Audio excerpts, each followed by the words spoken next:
syakirin. Walhamdulillahirabbil alamin, amma ba'du. Sama-sama kita hormati sini, alhamdulillah hadir Ustaz Bastian dan para jamaah yang lainnya, seperti ada nih yang jauh-jauh dari Merauke, si Jerry. Alhamdulillah bisa ikut hadir di malam hari ini.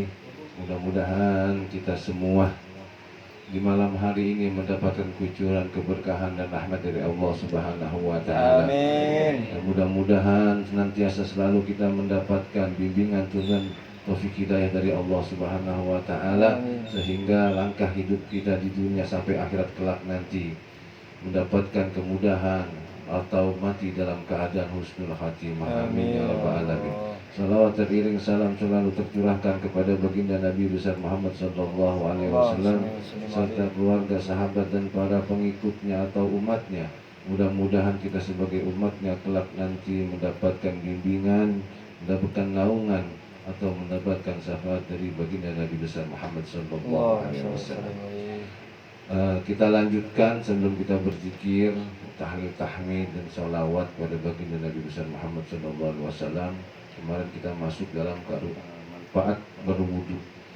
Dari keterangan riwayat yang telah kita bahas kemarin, Imam Junaid Al-Baghdadi telah pernah merasakan sakit matanya. Menurut Imam Ghazali, pernah sakit matanya sama dokter diobatin. Ketika itu sama dokter dibilang jangan sampai kena air. Jadi Imam Junaid Al-Baghdadi ini mempunyai suatu keimanan dan keyakinan yang sangat besar. Dia percaya dan yakin bahwasannya Allah lah yang menghendaki semua penyakit maupun kesembuhan. Maka dengan pada waktu itu masuklah sholat. Waktu sholat kemudian dia berwudu. Yakin aja wudu gitu ya. Dengan keyakinan penuh, maka setelah sholat tertidurlah beliau, kemudian pas bangun sembuh dari penyakit matanya. Makanya di dalam Fathul Mu'in itu kemarin sudah saya jelasin bahwasanya air wudu itu mengandung banyak energi positif dan juga banyak malaikatnya. Karena setiap tetesan air wudu yang kita ambil itu mengandung malaikat yang senantiasa selalu mendoakan untuk mohon pengampunan kita kepada Allah Subhanahu wa taala. Maka ketika ambil wudu, setelah kita niat pertama, niat sunnah wudu untuk kumur-kumur, nawaitu bismillahirrahmanirrahim, nawaitu sunnatul wudu lillahi ta'ala. Nah, pas kita kumur-kumur, di hati kita baca bismillah wassalatu wassalamu ala rasulillah. Insya Allah yang dikumur-kumur ketika disembur sama orang-orang yang kesurupan sembuh. Salah ya. Matanya yang biarkan semburannya, matanya insya Allah sembuh. Hilang matanya. Matanya hilang. Ya, memang di situ mengandung banyak manfaat. Makanya di situ nggak ada di dalam Fathul Mu'in itu doa khusus buat berwudu. Nah, itu daripada ulama-ulama. Jadi di dalam Fathul Mu'in disebut baca bismillah wassalatu wassalamu ala rasulillah. Ini kita faslun hada faslun utawi ini ku fasal atau bab fi ahkamil wudu'i, menerangkan tentang hukum-hukum wudu. Untuk itu sebelum kita memulai, kita baca surat Al-Fatihah. Untuk pengarang kitab Irsyadul Ibad ini yaitu Syekh Zainuddin bin Abdul Aziz bin Zainuddin bin Ali Al-Malibari. Wallahu rahimahullahu ta'ala wa nafa'ana bihi wa bi ulumihi wa bi ulumihi wa bi ulumihi fid dharain. Amin. Bi barakatil Fatihah.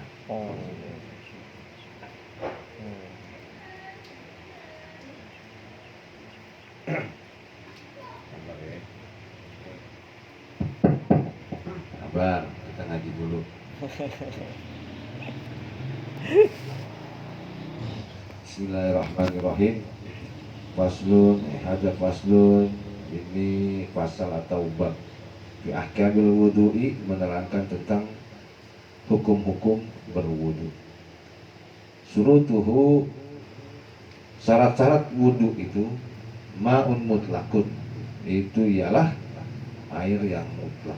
Air yang mutlak itu air yang suci dan mensucikan, ya. Air yang suci yang mensucikan. Wa dhannu annahu mutlaqun. Dan menyangka, kita yakin ya bahwasannya air yang bakal kita ambil wudhu itu annahu mutlaqun, yaitu air yang suci dan mensucikan. Ya, ketika kita di ember melihat, kita nggak yakin. Nah, ember kadang-kadang di rest area tuh, kalau kemarin saya jalan itu banyak yang kecil-kecil tuh. Ya.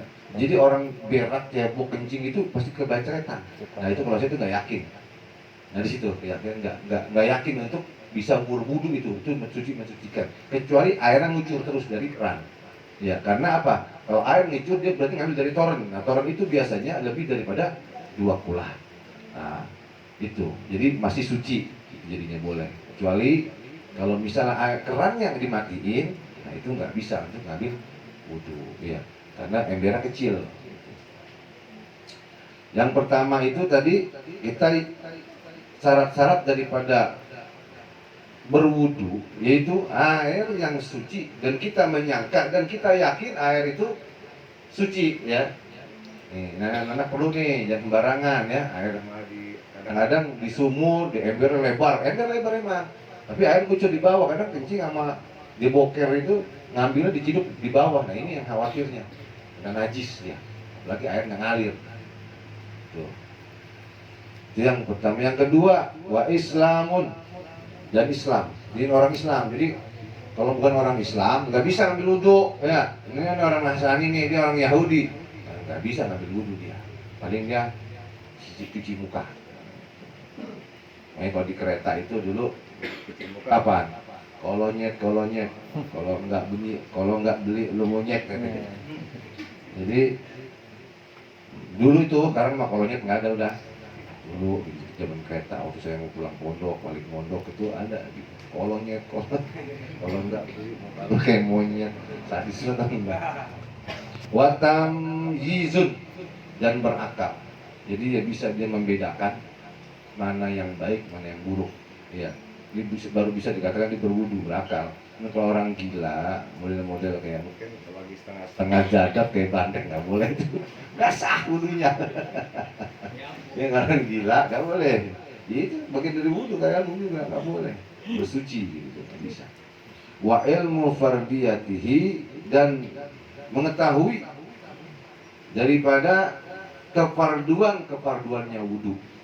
Nah, fardu-fardunya wudu, dia harus tahu itu. Ya nanti kita lanjut, ini masih dalam hukum-hukumnya aja kita jalan. Yang pertama tadi apa? Air yang suci dan mensucikan. Yang kedua Islam, yang ketiga berakal, yang keempat dia tahu tentang bagaimana fardu-fardunya wudu. Ya, itu apa fardu-fardunya wudu? Ya, yang kemarin juga tuh kita bahas tuh tentang apa? Wajah. Ya, kita bahas tuh wajah tuh.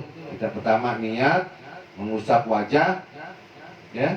Ketiga apa? Tangan, terus rambut, kaki. Ya. Nah, itu dia. Itu udah kemarin dibahas. Wa adamu dhanni fardihi, dan tidak menyangka pada fardu-fardunya wudu, fardihi ini lebih dimantepin lagi. Fardu-fardunya wudu naflan disangka sunnah. Jadi nggak bisa nyangka-nyangka, nggak boleh gitu, ya.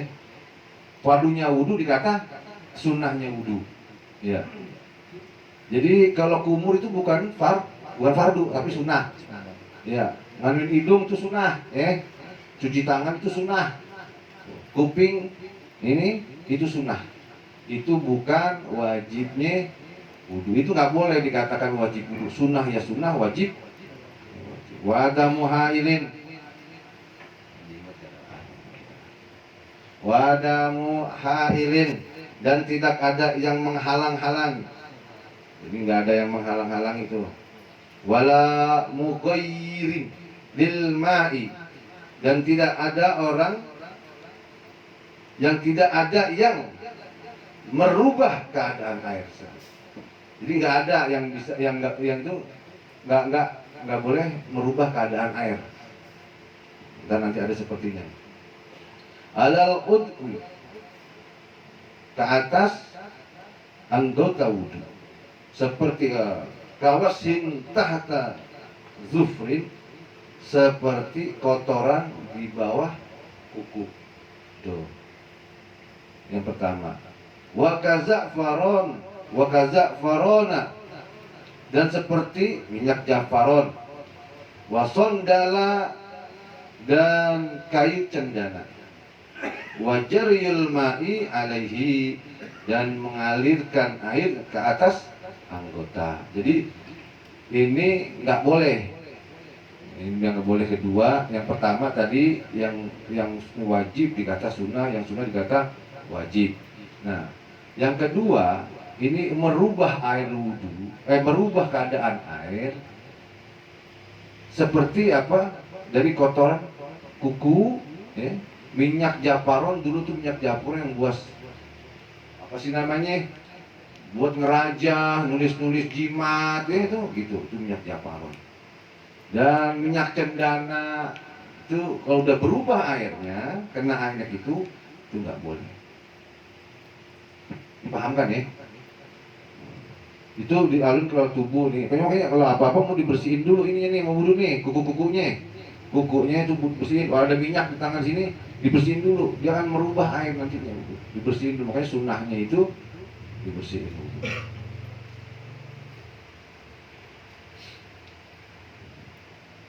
Waduhulu waktin, dan masuknya waktu lidaimil hadasi, bagi orang yang lenggang hadas. Waktunya lapang, diulur-ulur, maksudnya gitu. Udah masuk waktunya ini orang untuk berwudu, tapi dia santai-santai. Itu nggak boleh begitu, ya. Jadi waktunya waktu sholat udah, jangan dilama-lamain wudunya sampai 4 kali, wah umur, sampai giginya ngikok. Nggak boleh gitu ya. Jadi emang harus sesuai dengan aturan tata tertib yang ada. Jadi nggak boleh dilama-lamain wudunya, kasihan apalagi di masjid ngantri orang juga mau jamaah. Wa furuduhu, dan fardu-fardunya wudu itu niyatun, yaitu niat. Ada ifardil wudu'i, menunaikan, dan ada menunaikan fardu-fardu wudu, awit toharoti, atau niat bersuci, listibajatis sholati, untuk membolehkan sholat inda awali, ketika mencuci pertama juz'in, suatu juz, minal juz, paham kan kalau juz kayak Al-Quran itu juz 1, juz 2 gitu ya. Maksudnya ini apa sih namanya, bagiannya ya, bagian-bagiannya. Minal wajhi, daripada muka. Jadi pertama kita mau wudhu itu, niat itu pas mau gini nih, wudhu nih, nawaitul wudhu wa fil hadasil asghari lillahi ta'ala, gitu ya. Nah di situ di hati bismillah wassalatu wassalamu ala rasulillah. Ini yang kita ngambil wajibnya dulu ya, niat gitu. Jadi kita mau niat itu, wudhu nih air, nawaitul wudhu, nawaitul wudhu wa fil hadasil asghari lillahi ta'ala, bismillah wassalatu wassalamu. Itu nggak apa-apa begitu, diiringin langsung. Kalau Imam Ghazali, dia pas mau ngambil langsung niatnya di hati di situ, langsung. Ya.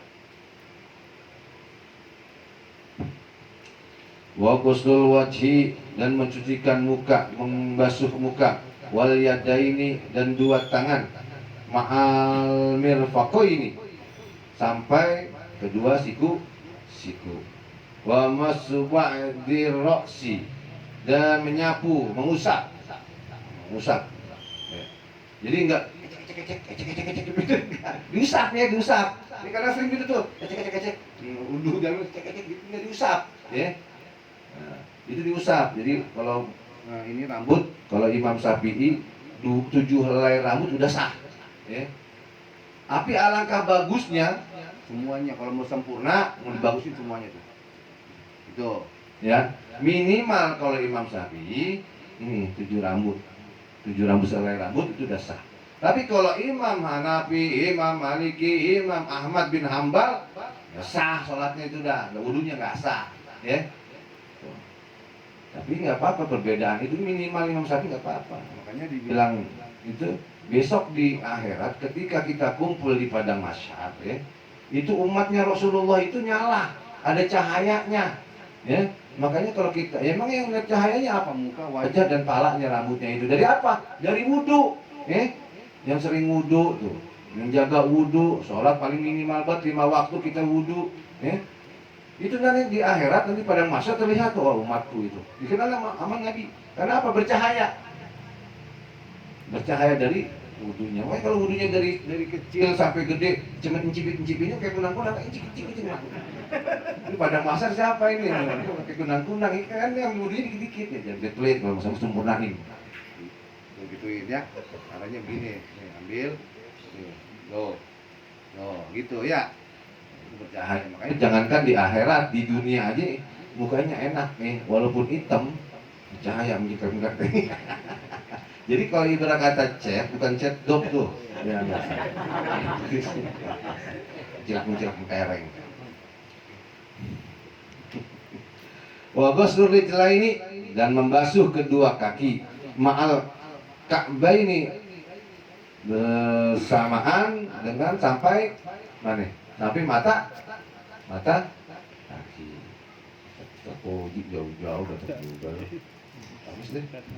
Wat tartibi, dan tertib. Ya, mungkin enggak aja cukup. Malaman gila. Pada ngantuk sama lapar. Jadi kita pertama untuk wudhu itu kita niat, ya. Yang kedua membasuh wajah atau muka. Yang ketiga tangan sampai siku minimal, ya. Ini batasan minimal ya, kalau Imam Syafi'i itu batasan minimal, nggak baku gitu ya. Batasan minimal situ.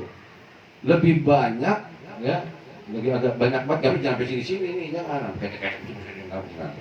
Ya, bazir ntar nggak boleh, jadi sampai sini. Lebihin dikit, ya biar lebih baik, lebihin sampai sini untuk tangan. Jadi begitu. Jadi begini tangan, set, ambil itu. Nah kalau kucuran air, jadi ada beberapa versi daripada pendapat ulama. Jadi bancretan dari air wudhu, bancretan nih ya, kan kadang-kadang kita buka nih, ya kan. Terus kita ambil lagi itu bancretannya air mustakmal. Ya cuci tapi tidak mensucikan.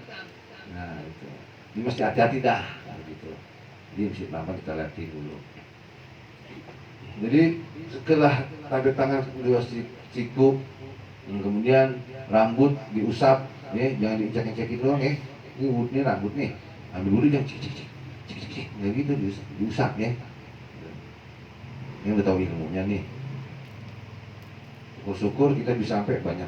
Itu biar nanti nyawanya terang, wah tuh umatku tuh. Bingung tak kalau unang-unang umat siapa nih? Nanti bingung. Nah, suap. Kaki yang terakhir itu tertib ya. Allahu a'lam bishawab. Mudah-mudahan kita mendapatkan manfaat ilmu, sedikit-sedikit kita belajar biar mudah paham. Makanya kenapa saya pilih kitab Risatul Ibad ini, sebelum dia masuk dalam ranah pengetahuan ilmunya, dikasih manfaat dulu. Manfaat itu berwudu apa itu. Saya senang. Belum dia bicara tentang toharos, bersuci, sholat, tentang tauhid dulu, mengenal pada Allah untuk penguatan. Jadi dia Islam, dia butuh percaya iman, dia butuh keyakinan. Setelah itu baru masuk pelajaran-pelajarannya. Sedikit-sedikit yang penting, ambil poin-poin yang terpenting. Itu tadi saya bicara tentang wajibnya yang wudhu, nah sunah-sunahnya nanti kita tambahin lagi. Allah.